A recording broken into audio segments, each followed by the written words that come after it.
हम रीता आप सबके प्रतापगढ़ के पावन धरती से नमस्ते प्रणाम करते ही आप सबके सामने एक बहुत प्यारा देवी गीत लेकर आई है। आप लोग देवी गीत के सुनिया और कमेंट करके बताइए कि देवी गीत कैसा लगा और हमारे चैनल के सब्सक्राइब करब, लाइक करब और शेयर करब मत भूलिए। धन्यवाद। जिनकरा मैया आयु तये तना जरूर की हो मनसा मोरा पूर की हो ना।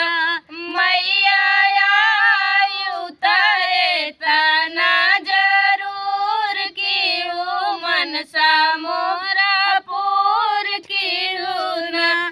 देखा हमारे दुअरवा मैया नीमिया का पेड़वा, देखा हमारे दुअरवा मैया नीमिया का पेड़वा। उही नीमिया में जाई के बसेर की हूँ मनसा मोरा पूर की हूँ ना।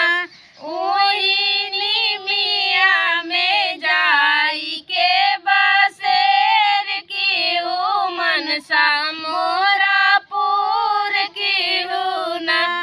मैया आयु तये तना जरूर की हूँ मनसा मोरा पूर की हूँ ना। मैया आयु तये तना जरूर की हूँ मनसा मोरा पूर की हूँ ना। देखा